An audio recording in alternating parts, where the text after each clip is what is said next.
नमस्कार दर्शकों, मैं हूं नाविका कुमार और आप जुड़ रहे हैं मेरे साथ सवाल पब्लिक का शो पर। क्या यूपी के संभल में हुई हिंसा सुनियोजित थी? क्या योगी आदित्यनाथ के खिलाफ यूपी के संभल को नफरत की लैब बनाने की कोशिश हुई है? 24 नवंबर को जब संभल के शाही जामा मस्जिद का कोर्ट कमिश्नर सर्वे कर रहे थे, तब वहां हुई हिंसा के कई सबूत सामने आ रहे हैं। यूपी पुलिस ने संभल में हुई हिंसा का वीडियो जारी किया है। वीडियो में चेहरे को रुमाल से ढकते उपद्रवी साफ नजर आते हैं। वीडियो में हिंसा के लिए उकसाने का सबूत भी छिपा है। वीडियो में तोड़फोड़ करते लोग नजर आ रहे हैं। यूपी प्रशासन का दावा है कि रातों रात इसकी प्लानिंग की गई थी। 10-15 किलोमीटर एरिया से बाहरी लोग बुलाए गए। एक साथ 3 तरफ से पथराव हुआ। पुलिस ने हिंसा के लिए लाई गई 2 मुही छुरी जैसी चीजें भी बरामद करने का दावा किया है। इस बीच शाही जामा मस्जिद के सदर और केस के वकील जफर अली से पुलिस ने पूछताछ की है। उनके खिलाफ अफवाह फैलाने के आरोप भी हैं। पुलिस ने संभल के समाजवादी पार्टी के सांसद जियाउर रहमान बर्क और एसपी विधायक नवाब इकबाल के बेटे सुहेल इकबाल के खिलाफ एफआईआर दर्ज की है। कुल तकरीबन 800 लोगों के खिलाफ एफआईआर दर्ज हुई है। सवाल पब्लिक का है कि क्या संभल को सुलगाने की साजिश सियासी है? यहां यह नहीं भूलना चाहिए कि 19 नवंबर को कोर्ट कमिश्नर ने पहली बार वहां का सर्वे किया था। तब सब शांति से निपट गया था। 22 नवंबर को जुमे की नमाज में भी भारी भीड़ उमड़ने के बावजूद अप्रिय स्थिति नहीं पैदा हुई थी। लेकिन 23 नवंबर को यूपी उपचुनाव के नतीजे आए। यूपी ने 7-2 के आंकड़े से एनडीए के पक्ष में जनादेश दिया और 24 नवंबर की सुबह जब सर्वे कमिश्नर सर्वे करके लौट रहे थे, तब ये हिंसा हुई। अखिलेश यादव ने हिंसा के लिए कटघरे में खड़े जियाउर रहमान बर्क का ये कहकर बचाव किया कि वो तो घटना के वक्त संभल में थे ही नहीं। आरोपों के घेरे में आए जियाउर रहमान के लिए क्या ये तर्क किसी के गले उतरता है? अखिलेश ने यह कहकर योगी आदित्यनाथ पर भी सवाल उठाया कि चुनाव की धांधली पकड़ी ना जाए, इसलिए दंगा फैलाया गया। लेकिन सवाल पब्लिक का है, हिंसा के लिए भीड़ वहां आई क्यों? क्यों पुलिस पर पथराव करने पर अखिलेश खामोश नजर आ रहे हैं? संभल के पत्थरबाजों पर आखिर अखिलेश मुलायम क्यों है? योगी के खिलाफ साजिश पक्की है? क्या संभल की रिपोर्ट यही इशारा करती है? यही है सवाल पब्लिक का।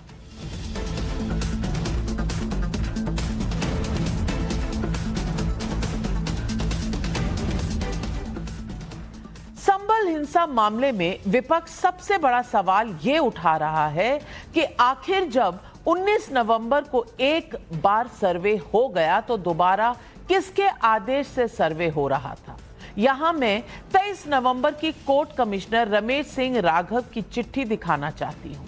इसमें साफ लिखा है, 19 नवंबर को सभी पक्षों की मौजूदगी में करीब 1.5 घंटे तक सर्वे हुआ। परिसर के अंदर रोशनी की कमी थी, जिसकी वजह से आंशिक फोटोग्राफी और वीडियोग्राफी हुई। सर्वे के दौरान परिसर के अंदर और बाहर नारेबाजी कर रही भीड़ इकट्ठा हो गई और ऐसे में सर्वे रोक दिया गया था। 24 नवंबर को सुबह 7 बजे से 11 बजे तक दोबारा सर्वे करने की सूचना इसी चिट्ठी में मौजूद है। यह चिट्ठी मस्जिद कमेटी के सदर और वकील जफर अली को भी सौंपी गई है। इसका एक्नॉलेजमेंट भी इसी चिट्ठी में उस हस्ताक्षर में नजर आ रहा है। फिर ऐसा क्या हुआ कि संभल में हालात बिगड़ गए? क्या हिंसा के लिए प्लानिंग का आरोप और अफवाह फैलाने का आरोप दमदार है? सुनिए अफवाह फैलाने के लिए पुलिस की पूछताछ का सामना करने वाले जफर अली का वही बयान जिस पर वो कटघरे में आए। पानी छोड़ने से तमाम पब्लिक भ्रम में आ गई और उन्होंने ये कहा कि बगैर किसी सूचना के खुदाई कैसे हो रही है। एसडीएम कौन थी ये? संबल? एसडीएम संबल ने जिद की वहां पर कि इसका पानी खाली कराया जाए, जबकि एसपी महोदय और डीएम महोदय ये कह रहे थे कि नहीं, डंडे से नाप लो। जैसे ही पानी छूटा तमाम पब्लिक में भ्रम फैल गया कि उसकी जामा मस्जिद की खुदाई हो रही है। जब जफर अली को यह पता था कि कोर्ट कमिश्नर का मैंडेट सिर्फ सर्वे का है, फिर उनके द्वारा आज जामा मस्जिद की दुहाई जैसी बातें क्यों कही गई? मैं आपको हिंसा के वक्त मस्जिद से हुई शांति की अपील और स्थानीय लोगों का वो बयान भी सुनवाती हूं जिसमें हिंसा में बाहरी लोगों के शामिल होने का दावा है। और ये उस वक्त की रिपोर्ट है जब ये सब कुछ हमारे रिपोर्टर और कैमरा लाइव थे ग्राउंड जीरो पर। ये देखिए मस्जिद से इस वक्त अनाउंसमेंट किया जा रहा, सुनिए। ड्रोन का वीडियोग्राफी करते रहो, वीडियोग्राफी। छतों पे कोई ऐसा नहीं था, ऐसा कुछ नहीं था कि जो यहाँ पे कोई ऐसी बात हो। और मोहल्ले का मुझे तो लगता नहीं कोई भी बंदा यहाँ पे ऐसा हो। लगता है आपको बाहर से लोग आए थे? सब ये बाहर की ही पब्लिक थी, जितनी भी थी। यहाँ का कोई ऐसा बसिंदा है ही नहीं।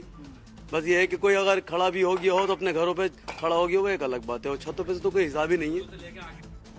इस बीच संभल प्रशासन सख्त रवैया अपना रहा है। पुलिस का दावा है कि हिंसा के सबूत जुटाए जा रहे हैं, किसी को बख्शा नहीं जाएगा। सुनिए पुलिस का ये बयान। मस्जिद के पास में जब बलवाई जो है वो आगे बढ़ के उस सर्वे को रोकने का प्रयास कर रहे थे, तब इनके द्वारा भीड़ को मना किया गया और उनको ललकारा गया कि आप अपने अपने गंतव्य वापस चले जाइए। धारा 163 जो कि पहले 144 के नाम से जानी जाती थी वो लगी हुई है, लेकिन उसके बावजूद इसमें फिर भीड़ की तरफ से फायर आया और वो सीओ साहब के पांव में भी लगा। 25 लोग अभियुक्तों को अभी तक गिरफ्तार किया गया है। ड्रोन के फुटेज की स्टडी कर ली गई है। उनके छोटे छोटे पासपोर्ट साइज फोटोज बनवाए जा रहे हैं और उनको सर्कुलेट किया जाएगा। और रातों रात इसका हो सकता है प्लानिंग किया गया हो और बाकी डिटेल जब इन्वेस्टिगेशन होगा उसके बाद पता चलेगा, क्योंकि जब आपस में इतनी पत्थरबाजी की, इन्होंने अपने ही लोगों के ऊपर पत्थरबाजी की, गोली चलाई और हथियार का जो प्रयोग कर रहे थे, इस बात का प्रतीक था कि मे भी आपस में भी इनके अंदर कुछ न कुछ रहा हो। घरों से भी कुछ वेपन रिकवर हुए हैं और वो सारा रिपोर्ट के अंदर है, वो आपको मिल जाएगा तो पता। बहुत बाहर से तो मैं नहीं कहूंगा, लेकिन 10-15 किलोमीटर के एरिया से लोगों को बुलाया गया था। संभल को लेकर असल सवाल राजनीति का है। अखिलेश यादव हिंसा के लिए योगी आदित्यनाथ को कटघरे में खड़ा कर रहे हैं। उन्होंने पथराव का सामना कर रही पुलिस का वो वीडियो तो पोस्ट किया जिसमें पुलिस अपने बचाव में फायरिंग कर रही है, लेकिन पथराव करने वालों को अखिलेश ने एक बार भी कटघरे में नहीं खड़ा किया। अखिलेश यादव आज जियाउर रहमान बर्ग समेत अपने कुछ सांसदों को लेकर लोकसभा स्पीकर ओम बिरला से भी मिलने गए। सुनिए अखिलेश का ये बयान। पूरा का पूरा कराया गया ये दंगा है, और किसने कराया? सरकार ने कराया। आखिरकार पहले एक बार सर्वे हो गया, ये आदेश पुलिस प्रशासन को किसने दिया कि दोबारा सर्वे आपका होगा? संभल का माहौल बिगाड़ने में याचिका दायर करने वाले लोगों के साथ पुलिस और प्रशासन के लोग जिम्मेदार हैं। इनको निलंबित किया जाना चाहिए और हत्या का मुकदमा चलाया जाना चाहिए।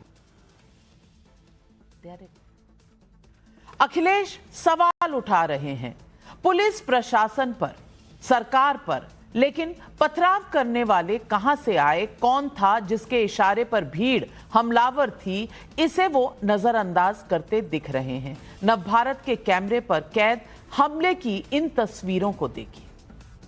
पुलिस को इशारा कर रहे हैं कि हम यहाँ से नहीं हटेंगे। देखिए विरोध पुलिस का हो रहा है। ये देखिए पत्थर चला, ये देखिए पत्थर चला यहाँ पर, और ये टीयर गैस, और ये टीयर गैस देखिए पत्थर चलना शुरू हो गया है यहाँ पर। ये देखिए ये टीयर गैस चला और ये पत्थरबाजी यहाँ पर फिर से शुरू हो गई। ये देखिए बड़े बड़े पत्थर, आप सिर्फ हमारे कैमरे पर देखिए किस तरह से एक्सक्लूसिव देखिए बड़े बड़े पत्थर जो है इस वक्त फेंके जा रहे हैं, पत्थर फेंके जा रहे हैं। ये देखिए ये बड़े बड़े पत्थर जो है यहाँ पर लगातार पहुंच रहे हैं। ये बड़े बड़े पत्थर यहाँ पर लोग पहुंच रहे हैं। क्या मकसद है?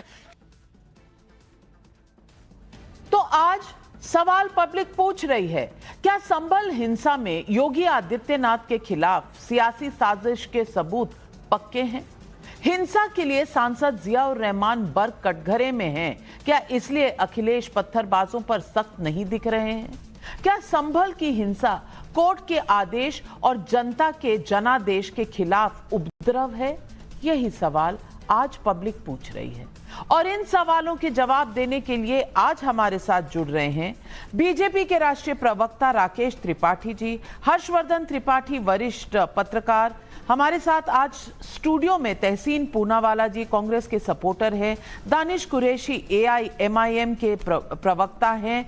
लेकिन मेरा पहला सवाल जाता है समाजवादी पार्टी के राष्ट्रीय प्रवक्ता अनुराग भदौरिया को। अनुराग भदौरिया जी, मैं पूछना चाहती हूं, आप सवाल खड़े कर रहे हैं, अखिलेश जी सवाल खड़े कर रहे हैं, यह आपका हक है, लेकिन सवाल खड़े करते वक्त क्या आप भूल रहे हैं कि पत्थरबाजी भी हुई थी?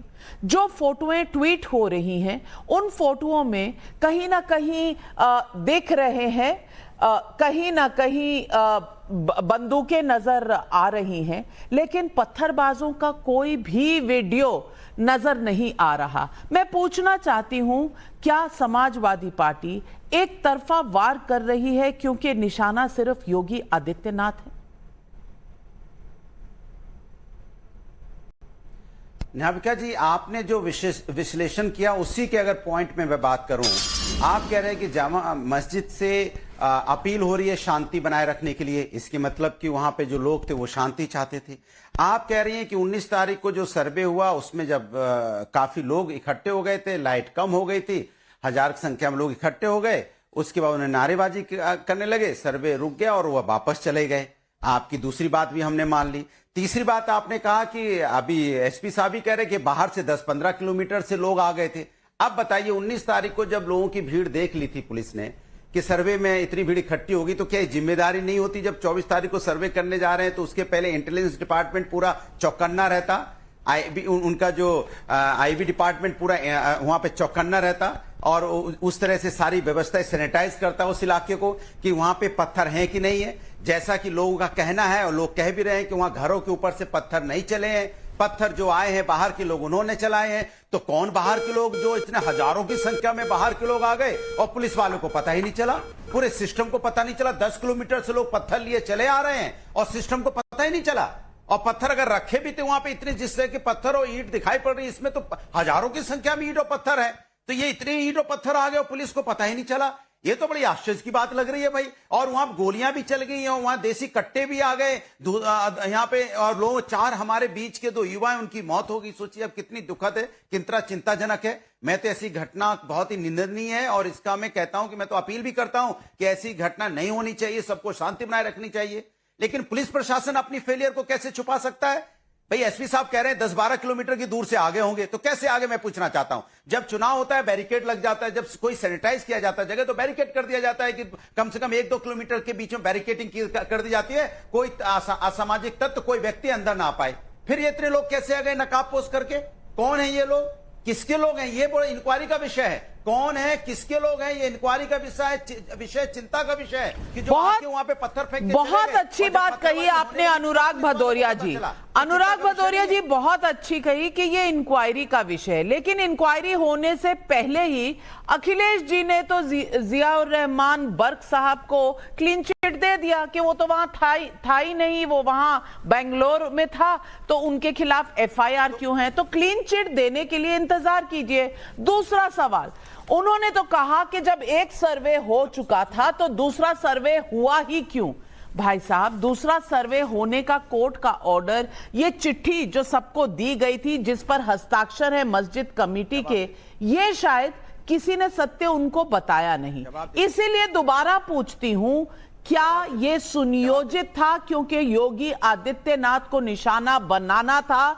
22 को वहां कुछ नहीं हुआ जिस दिन जुम्मे की नमाज थी, 19 को कुछ नहीं हुआ जिस दिन पहली बार सर्वे हुआ, लेकिन 24 को रिजल्ट आने के बाद क्या, कौन मचला, क्यों मचला, यह सवाल जायज है या नहीं? एकदम सही सवाल आपने पूछा है, आपने सरकार पे सही सवाल उठाया है।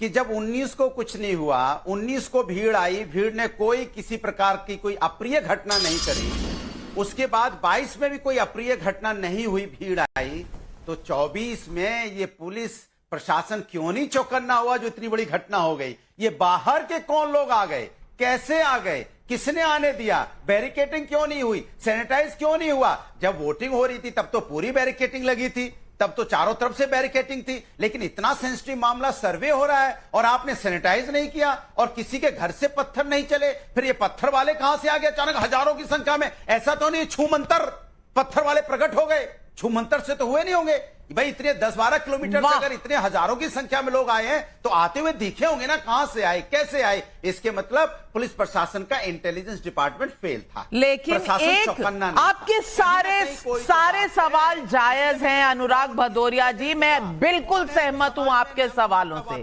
लेकिन मैं सिर्फ यही पूछना चाहती हूं राकेश त्रिपाठी जी कि सवाल यहां टीवी पर आ रहे हैं, ट्विटर पे एक तरफा सवाल पूछे जा रहे हैं, पत्थरबाजों का कोई सवाल पूछा ही नहीं गया समाजवादी पार्टी द्वारा, क्यों? लेकिन अविका जी 2024 के लोकसभा चुनाव में समाजवादी पार्टी और कांग्रेस इन दोनों ने सबसे बड़ा मुद्दा उठा रखा था कि देश का संविधान खतरे में है। बाकायदा राहुल गांधी संविधान की प्रतियां भी बांट रहे थे। वो अलग बात है कि उसके पन्ने सादे होते थे, पन्ने खाली होते थे। बार बार संविधान को लेकर के समाजवादी पार्टी ने बहुत अफवाह फैलाने की कोशिश की कि भारतीय जनता पार्टी की सरकार आ जाएगी, मोदी जी प्रधानमंत्री हो जाएंगे तो संविधान खतरे में पड़ जाएगा, संविधान को बचाना है, इससे संविधान की लड़ाई लड़ती है। न्यायपालिका का फैसला संवैधानिक शक्ति से युक्त होता है। न्यायपालिका इसी संविधान से सेपरेशन ऑफ पावर के तहत बनी है, जिसको पूरी शक्ति अख्तियार होती है, और न्यायपालिका के फैसले से आपकी असहमति है तो इसी न्यायपालिका के दूसरी अदालतों में, ऊपरी अदालतों में यही संविधान आपको ये संवैधानिक अधिकार देता है कि आप अपील कर सकते हैं। सड़कों पर आकर के अपने हाथों में पत्थर नहीं उठा सकते, आप चिंगारी लेकर के शहर को जला नहीं सकते हैं, आपको यह अख्तियार नहीं है कि आप हाथों में असलहे लेकर के पुलिस पर तान दें और पुलिस पर गोलियां चला दें। ये बार बार कह रहे हैं कि पुलिस का फेल्योर था, 16 पुलिसकर्मी घायल है, पुलिसकर्मियों को गोली लगी है। आज एसपी का पीआरओ इस समय जीवन मरण से मौत से जूझ रहा है, अनुराग भदौरिया को इसकी जानकारी नहीं है। अगर उत्तर प्रदेश की पुलिस ने तत्परता से कार्रवाई न की होती तो पूरा संभल जल रहा होता। आज पूरे पश्चिमी उत्तर प्रदेश में आग लगी होती, ठीक वैसे ही जैसे मुजफ्फरनगर में आपके शासनकाल में लगी थी।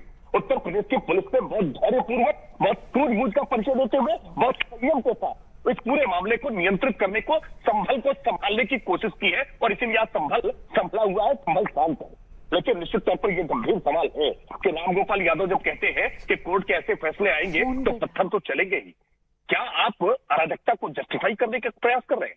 क्या कोर्ट के फैसले को खुलेआम सड़क पर चुनौती देने के लिए लोगों को उकसाने का काम कर रहे हैं?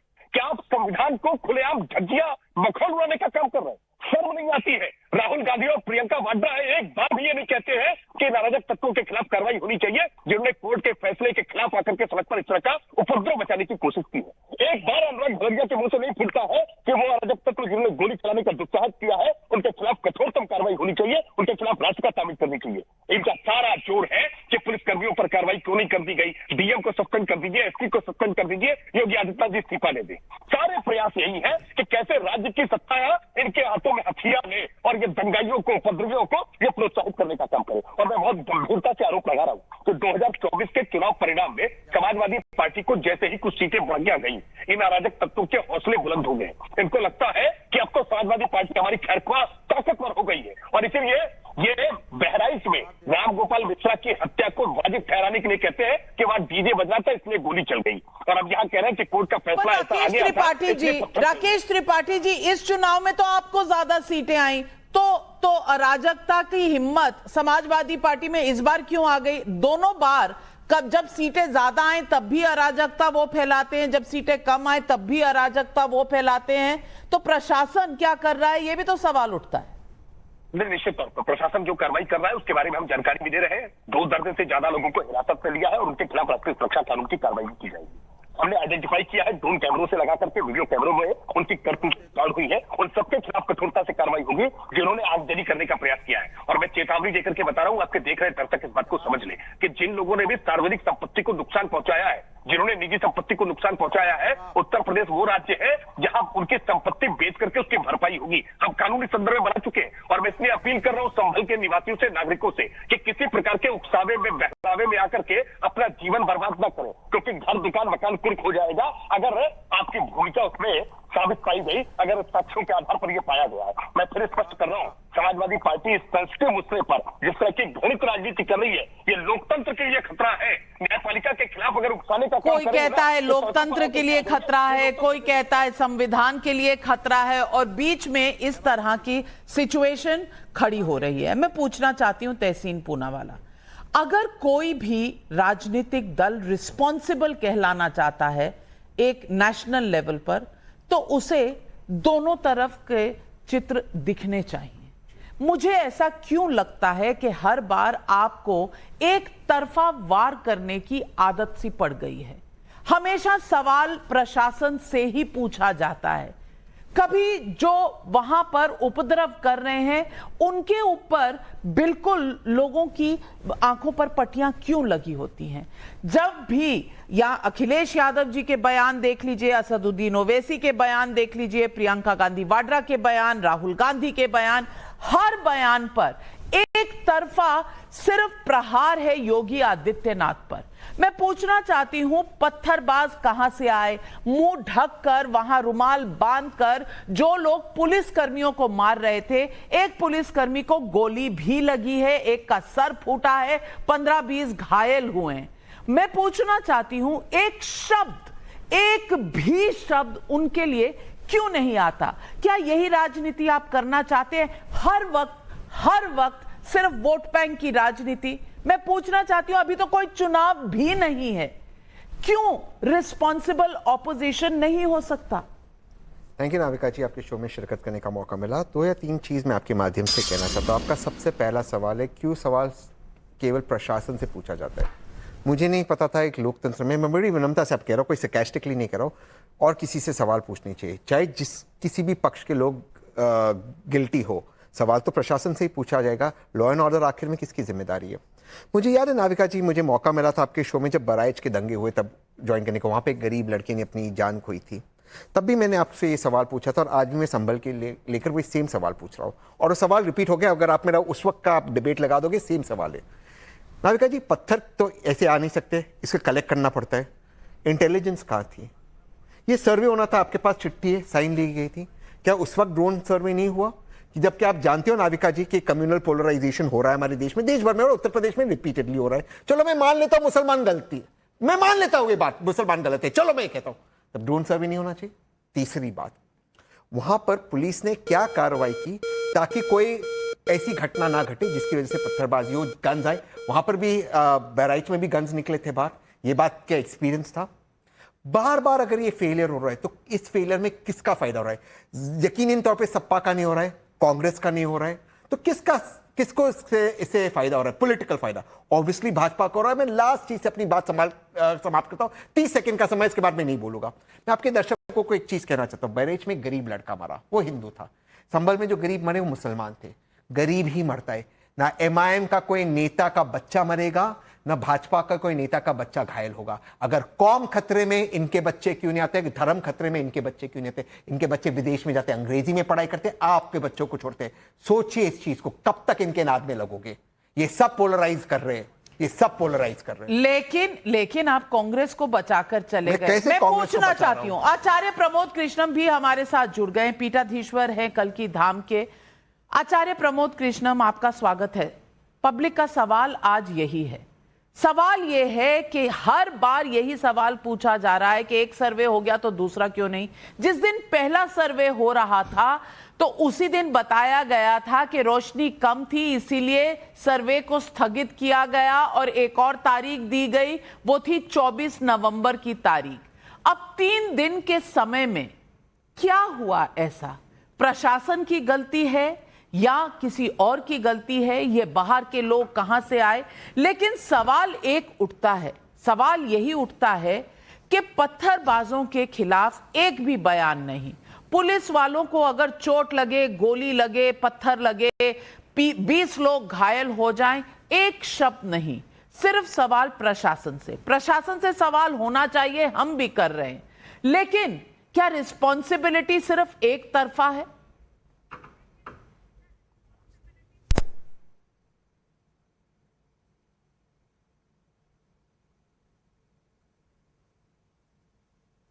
आचार्य जी, ऑडियो नहीं जा रहा है। मुझे लगता है आपका माइक नीचे गिर गया है। तीसरा है कानून का दृष्टिकोण। जी नहीं, माइक तो मेरे पास है जी, आपको बोले। आवाज आ रही है? हाँ, आर यू हियरिंग? हाँ जी। इसके 3 दृष्टिकोण हैं। एक है धार्मिक आस्था का दृष्टिकोण, दूसरा है ऐतिहासिक दृष्टिकोण, तीसरा है लॉ एंड ऑर्डर और कानून का दृष्टिकोण। तो धार्मिक आस्था के दृष्टिकोण से अगर हम देखें तो संभल कल की भूमि है। जिस तरह अयोध्या भगवान श्री राम की जन्मभूमि है, मथुरा भगवान श्री कृष्ण की जन्मभूमि है, तो संभल भी भगवान श्री कल्की की भूमि है। पुराणों में लिखा है कि संभल में 24 कोस की परिधि में 68 तीर्थ होंगे। 24 कोस यानी कि 48 किलोमीटर की परिधि में 68 तीर्थ होंगे, मध्य में शिवलिंग। 68 तीर्थ मध्य में शिवलिंग, कूप कदम न्यारे, दिशा दक्षिणी बहती गंगा, हर मंदिर प्यारे। ये चिन्ह है जहां कल्की भगवान का अवतार होगा। इसीलिए उस 24 कोस की परिधि में 48 किलोमीटर की परिधि में 68 तीर्थ हैं और उसी परिधि के भीतर 19 फरवरी को श्री कल्की धाम का शिलान्यास भारत के प्रधानमंत्री आदरणीय नरेंद्र मोदी जी ने हमारे यहाँ किया था। ये तो हमारी धार्मिक मान्यता है। दूसरा पहलू है ऐतिहासिक पहलू। इतिहास में ये साफ लिखा है, चाहे आप आईने अकबरी ले लो, चाहे बाबरनामा ले लो, कि अयोध्या में भी मंदिर तोड़ा गया और संभल में भी मंदिर तोड़ा गया। इतिहास को बदला नहीं जा सकता है। झगड़ा सियासत का जो हो रहा है ये एक तरफ रख दीजिएगा, लेकिन सच को छुपाने की जो कोशिश हो रही है ये मैं अच्छा नहीं समझता। क्योंकि जो 500 साल पहले बाबर ने किया, अगर ये हिंदुस्तान के हमारे सारे मुस्लिम भाई, सारे मुसलमान भाई बाबर को अपना आइडियल मानते हैं तो झगड़ा होगा। लेकिन अगर हिंदुस्तान के हमारे मुसलमान भाई खुद कुरान पाक पे अमल करेंगे, इस्लाम के हवाले से मैं कहना चाहता हूं, मंदिर तोड़ के मस्जिद को बनाने की अनुमति इस्लाम नहीं देता। मंदिरों को तोड़ने की इजाजत इस्लाम नहीं देता। दूसरा, इस्लाम कहता है ला इकराह फिद्दीन, लकुम दीनोकम वलय दीन, यानी लकुम दीनोकम वलय दीन का मतलब है कि हमारा धर्म हमें, आपका धर्म आपको, मुबारक हो, शुभ हो। ला इकराह फिद्दीन, धर्म में जबरदस्ती नहीं। तो बाबरनामा और आईने अकबरी में ये लिखा है कि संभल में भी मंदिर तोड़ा गया, मंदिर तोड़ के मस्जिद बनाई गई। अब सवाल उठता है, वर्तमान में आ जाइएगा। धार्मिक आस्था की बात मैंने आपको बताई, इतिहास की बात बताई।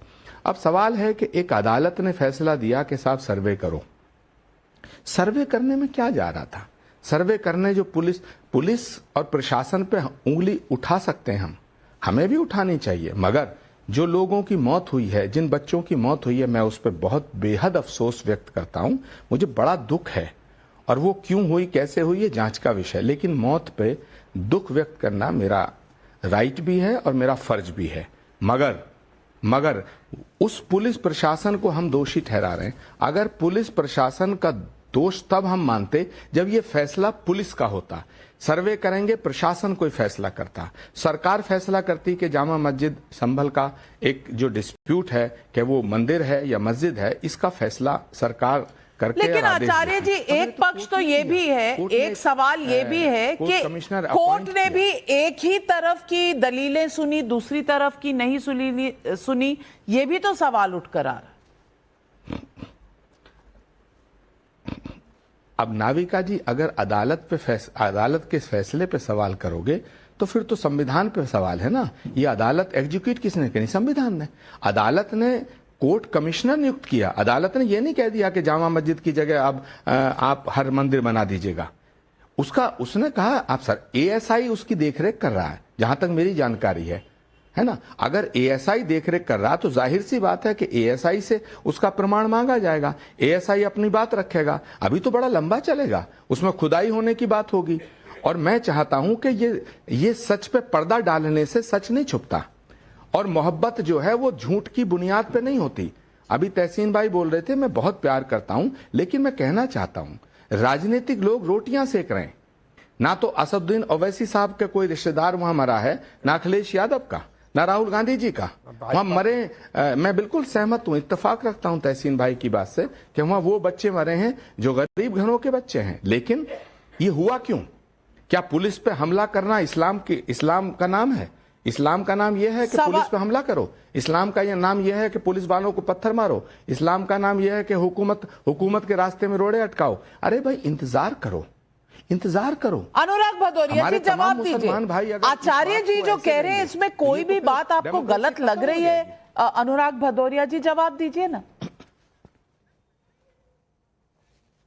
बिल्कुल, चूंकि आचार्य जी पुलिस प्रशासन को बचा के बिल्कुल सही कह रहे हैं। चंदन गुप्ता की मौत हुई थी काशगंज में, परिवार आज तक बिलख रहा है, परेशान है। राजनीति कौन कर रहा था आपको भी पता है। काशगंज में जिस बच्चे की, गरीब बच्चे की मौत हुई रामगोपाल मिश्रा जी की, किसने राजनीति की, कौन राजनीति कर रहा था? छुपा नहीं किसी से। आज संभल में 4 बच्चों की, युवाओं की मौत हुई है। ये सब गरीब घर के बच्चे हैं, और सब गरीब घर के बच्चे, चाहे कासगंज का हो, चाहे जिस तरह से मौत संभल में हुई है या बहराइच में हुई है, इन गरीब घर के बच्चों के साथ इनकी मौत होती है। नेता जो नफरत की राजनीति कर रहे हैं उनके घर का कोई नहीं जा रहा है। फिर नफरत की राजनीति क्यों करते हैं? यही तो मेरा सवाल है कि समाज को बांटने की राजनीति क्यों, समाज को आपस में यहाँ पे कहते ना, समाज को मेरा सवाल एक नाविका जी बात आपको कौन करता है? क्यों ऐसी बातें होती हैं? समाज को जोड़ने की बात क्यों नहीं होती है? समाज को जोड़ के आगे ले जाने की बात क्यों नहीं होती है? अगर वहां सर्वे होना था तो पुलिस प्रशासन ने सैनिटाइज क्यों नहीं किया, बैरिकेडिंग क्यों नहीं लगाई? उन्हें पता था सर्वे का विषय, आचार्य जी मामला होता है, भावनाओं से, इमोशन से जुड़ा है, तो सरकार ने क्यों नहीं पूरा सैनिटाइज किया? ये भी तो चिंता का विषय है। और इतनी दूर से वो पत्थरबाज कहां से आ गए? अनुराग भदौरिया जी, आपने डिबेट में बार बार सिर्फ पुलिस पर ही उठाया है सवाल, आपने नहीं उठाया और किसी पर, सिर्फ पुलिस वालों पर सवाल उठाया है। आचार्य जी नहीं तो किस पे उठाऊं मैं? आप बताइए किस पे उठाऊं? वो जो लोग आए कैसे आ गए, वही तो पूछ रहा हूं। लोग 10-12 किलोमीटर से इतने सब कहां से आ गए? तो ये सवाल किससे पूछा जाएगा? आप बताइए, बस किससे पूछे? जियाउर रहमान बर्ग से पूछिए। इतने 10 किलोमीटर से जुम्मे की नमाज के दिन जो तकरीर कर रहे थे, उन जियाउर रहमान बर्ग से पूछिए सवाल। पूछिए जियाउर रहमान बर्ग से सवाल कि जुम्मे की नमाज को ऐसी तकरीर क्यों की? अरे मौजूद ही नहीं था वहां पे। अरे जुम्मे की नमाज के दिन, शुक्रवार के दिन, अपनी जिम्मेदारी की नमाज के दिन छुपाते हो नाविका जी, आपको तथ्यों की जानकारी नहीं होती है, आगे के पुत्र क्या कर रहे हो? आपके सांसद को बचाने की कितनी भी कोशिश करो, उनकी भूमिका की जांच होगी और निश्चित तौर पर कार्रवाई भी मौत होती है, क्या गुजरती है परिवार का, परिवार बर्बाद हो जाता है। ये आंसू तब कहां थे जब रामगोपाल मिश्र के साथ ऐसा हुआ था? अनुराग जी नहीं आए थे आंसू, तब एक बार भी उसका सवाल नहीं उठा था। लेकिन मैं दानिश कुरैशी जी आपसे पूछती हूं, आचार्य जी ने एक बहुत ही गहरा सवाल पूछा है। सवाल पूछा है कि सारा मामला कोर्ट के अधीन है, कोर्ट के थ्रू हो रहा था। बैरिस्टर असदुद्दीन ओवैसी तो संविधान को बहुत मानते हैं, कहते हैं जो कुछ हो इस देश में वो संविधान के मुताबिक हो। तो अगर कोर्ट ने सर्वे करने का आदेश दिया, 19 तारीख को आदेश दिया, उस दिन स्थगित करके दूसरा फेज फिर 24 तारीख को होना था, तो फिर ये पत्थरबाज आए कहां से, बाहर से क्यों आए? और एक संयोजित तरीके से कोई 3 तरफ से ये पथराव हुआ। जाते वक्त कुछ नहीं हुआ, आते वक्त हुआ, और अंदर एक तरह से एक र्यूमर भी चलाया गया कि खुदाई शुरू हो गई है। ये कहां से आए? ये कहां से आए? इस तरह के र्यूमर्स कहां से आए? इस तरह की अफवाहें कहां से आई? इस पर कोई सवाल नहीं उठा रहा। तकरीर जिसकी बात राकेश त्रिपाठी जी कर रहे हैं कि 22 तारीख को जुम्मे के दिन तकरीर हुई, उसके बारे में कोई बात नहीं कर रहा है। बात कर रहे हैं कि 24 को बर्ग साहब वहां नहीं थे, जाकिर रहमान बर्ग। मैं पूछना चाहती हूं, तकरीर करने के बाद अगर कोई वहां दोबारा ना आए तो क्या मैसेज नहीं चला गया? ये सब सवाल क्यों नहीं पूछे जा रहे?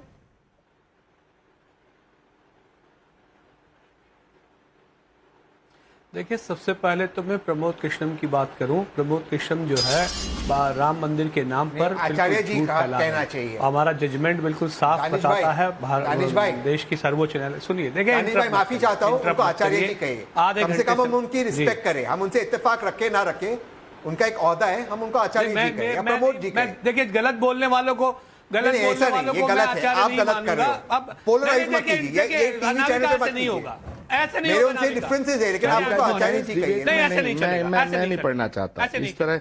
मेरे को इस बात से कोई लेना देना नहीं है। नहीं, अरे मैं जरूरी नहीं है कोई, ये मतलब जबरदस्ती बनवाएंगे आप? आया हूँ मैंने पहले नहीं, जबरदस्ती बनवाएंगे आप? चलिए, आपकी अपने भाव की तरफ है, नहीं भैया, प्रेम का भाव, मेरी बात मैं आपको प्रेम बता का दूं। भाव आपके अंदर नहीं है तो ना सही। हमारे साथ आप बैठे सुनिए, हुए हैं, उनके हम पूरी बात रिस्पेक्ट सुनिए। अग्री ना करें उनसे। प्रेम है ही नहीं, श्रद्धा है ही नहीं, अगर सुनिए, रिस्पेक्ट है ही नहीं, आपकी मर्जी, आपका आचरण आपके अपने हाथ में।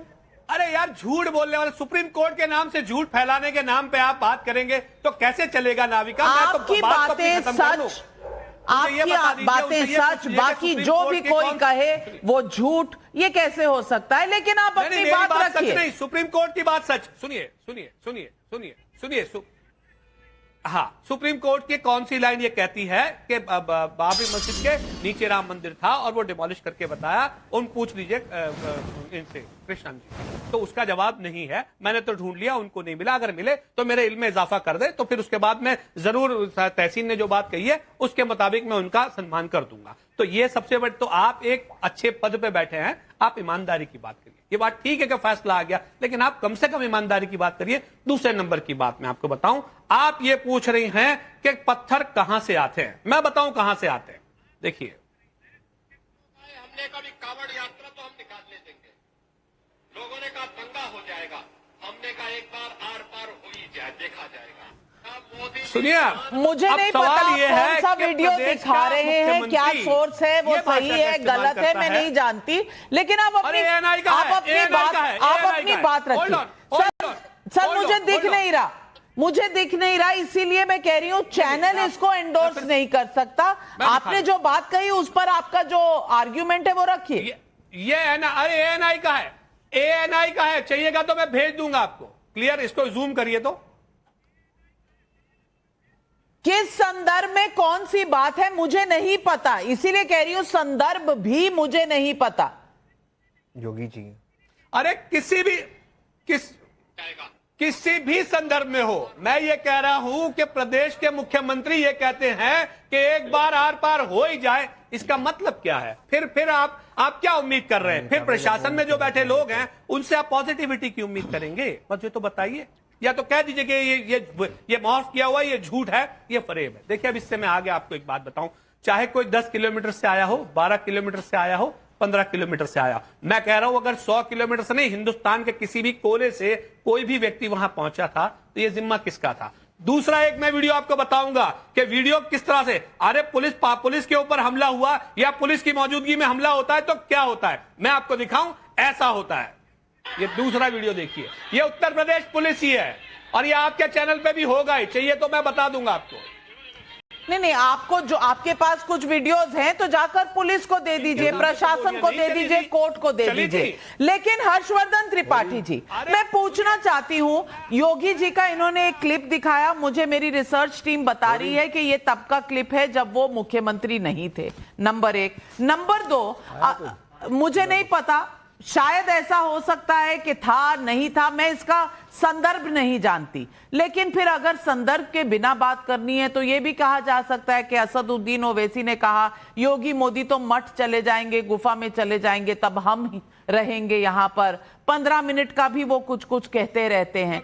तो हर्षवर्धन त्रिपाठी जी, संदर्भ के बिना अगर बातें उठाई जाए तो बहुत लोग बहुत कुछ कहते हैं, लेकिन संभल में जो हुआ, संभल की जो रिपोर्ट है उसमें क्या एक तरफा बयानबाजी हो रही है? क्या सच कहीं दोनों तरफ की बयानबाजियों के बीच का है?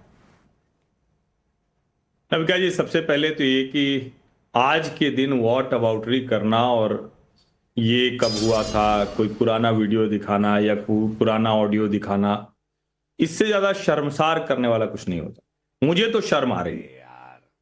संभल में 4 बच्चों की जान चली गई, अब उनके परिवार को मिला घाव कभी भरा नहीं जा सकेगा।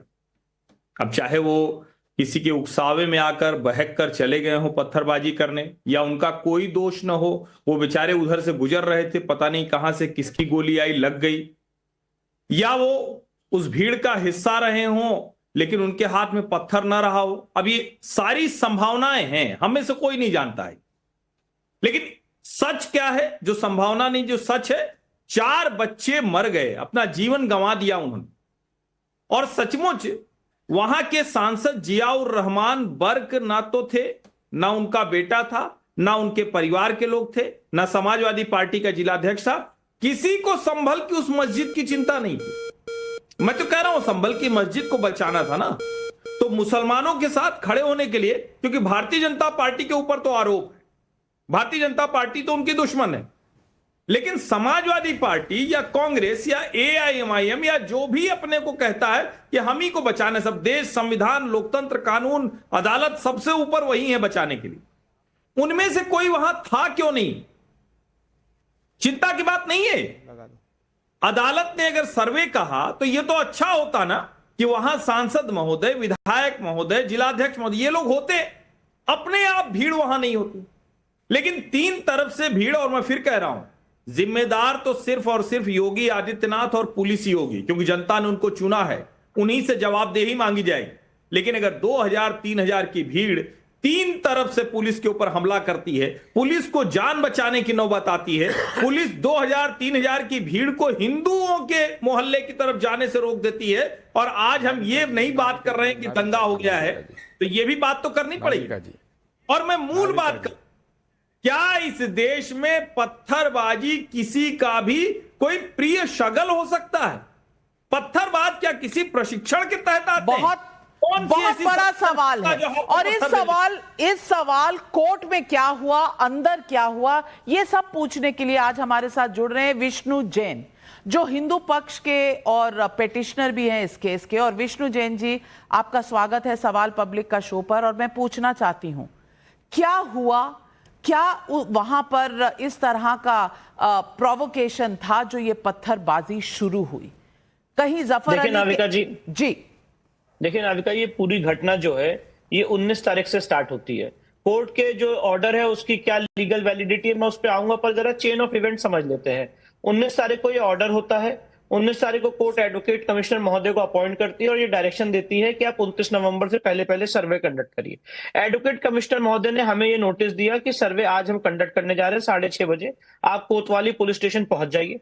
कोतवाली पुलिस स्टेशन हम पहुंचते हैं और वहां से हम सारे लोग जाते हैं इस डिस्प्यूटेड साइड में सर्वे करने के लिए। लोकल एडमिनिस्ट्रेशन और एडवोकेट कमिश्नर ने ये बताया मस्जिद कमेटी को कि आपके 3 वकील और मस्जिद कमेटी के लोग इस सर्वे के दौरान रहेंगे, बाकी किसी को अलाउ नहीं किया जाएगा। जब 6:30 बजे 19 तारीख की बात कर रहा हूं, जब 6:30 बजे 19 तारीख को सर्वे करने गए तो 11 लोग थे। ऐसा कैसे हो गया नाविका जी कि सर्वे के दौरान 500 से 600 लोग एडवोकेट कमीशन के ऑर्डर के वायलेशन में, कोर्ट के ऑर्डर के वायलेशन में और लोकल एडमिनिस्ट्रेशन के वायलेशन में अंदर घुस गए और सर्वे की प्रोसीडिंग्स में बाधा डालने लग गए और बताने लग गए कि क्या करना है क्या नहीं करना है, जिसमें समाजवादी पार्टी के जो एमपी हैं, जो विधायक हैं, वो सब वहां पे आ गए। किसने उनको ये परमिशन दी कि वहां पे अंदर आए एडवोकेट कमीशन के सर्वे में? उनके लिए तो कोर्ट का ऑर्डर नहीं था। और उन्होंने वहां पे क्या क्या बातें कही। एडवोकेट कमिश्नर ने उसके बाद वहां पे सर्वे उस दिन नहीं पूरा हो पाया क्योंकि काफी रात हो गई थी और नाइट के फीचर स्टडी नहीं हो पा रहे थे, सही से वीडियोग्राफी फोटोग्राफी नहीं हो पा रही थी। काफी भारी मात्रा में भीड़ ने उस दिन घेर लिया था चारों तरफ से। नारे अल्लाह अकबर, नारे तकबीर के नारे उस दिन लग रहे थे चारों तरफ से। इस बीच में वहां पे सर्वे नहीं हो पाया और बोला गया कि यहाँ पे नमाज का वक्त हो गया, आप लोग यहाँ से चले जाइए, ये वरना हम भीड़ को काबू नहीं कर पाएंगे। ये बात भी एडवोकेट कमिश्नर ने अपनी नोटिस में लिखी है। इसके बाद एडवोकेट कमिश्नर महोदय ने 23 तारीख को एक दोबारा नोटिस जारी की और जिसकी कॉपी 6:30 बजे 23 तारीख को 6:30 बजे जो मस्जिद कमेटी के वकील हैं उनको रिसीव कराई गई, बाकायदा उनकी रिसीविंग है। और ये बोला गया कि सर्वे 24 तारीख को सुबह 7 से 11 के बीच में होगा। और हम लोग को ये बताया गया कि आपको कोतवाली पुलिस स्टेशन, जो वहां से करीब आधे किलोमीटर की दूरी पे, वहां पे आप लोगों को पहुंचना, वहां से सारे लोग साथ जाएंगे।